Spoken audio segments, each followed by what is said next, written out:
आवाज जनता की।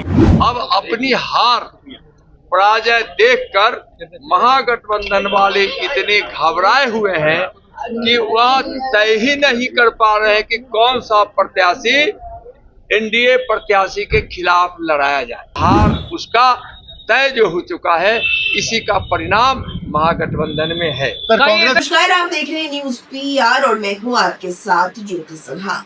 बिहार विधानसभा चुनाव की तैयारियों में एक और जहां हर एक राजनीतिक दल लगा हुआ है, तो वहीं आपको बता दें कि अब वक्त काफी कम रह चुका है। ऐसे में नित्यानंद राय ने बड़ा बयान दिया है। महागठबंधन पर तंज कसते हुए उन्होंने एक और जहां ये कहा कि एनडीए के प्रत्याशियों को देखते हुए अब महागठबंधन ये सोच ही नहीं पा रही कि किसे उतारे।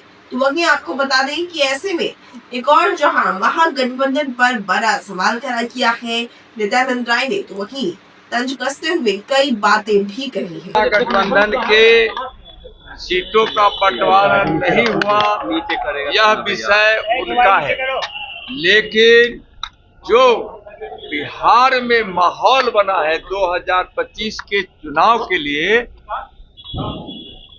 यह माहौल स्पष्ट रूप से तय दिखाई पड़ता है कि महागठबंधन वालों का सुपरा साफ होगा।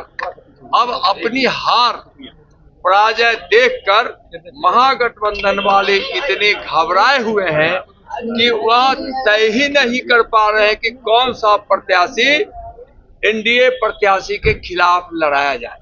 और इस तरह से भी वहां घमासान बचा हुआ है कि बहुत सारे प्रत्याशी तो यह मान रहे हैं महागठबंधन के कि हमको महागठबंधन के कोई भी दल टिकट दे भी दिया तो हार निश्चित है, इसलिए महागठबंधन नहीं है, इसलिए हार उसका तय जो हो चुका है, इसी का परिणाम महागठबंधन में है। कांग्रेस की तरफ से यह आरोप लगाया जा रहा है कि आप लोग बिहार में बीजेपी मुसलमानों को डराने की कोशिश कर रही है। भूपेंद्र बघेल हैं छत्तीसगढ़, उन्होंने आरोप लगाया है। देखिए, बीजेपी माननीय प्रधानमंत्री जी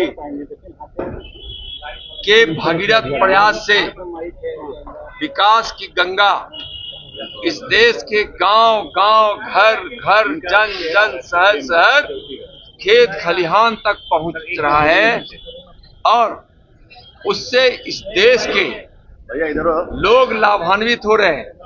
देश से 30 करोड़ से भी ज्यादा गरीबी मिट गई और गरीबी मिट रही है। तो आज सबका साथ, सबका विकास, सबका साथ, सबका प्रयास, जो हमारे माननीय प्रधानमंत्री जी का महामंत्र है, उसको लेकर भाजपा एनडीए काम कर रही है। और अब 21वीं सदी के 2047 का भारत को विकसित भारत के रूप में देशवासी और बिहारवासी देखना चाह रहे हैं। इसलिए अब कहीं कोई नहीं है मोदी मोदी मोदी, एनडीए एनडीए।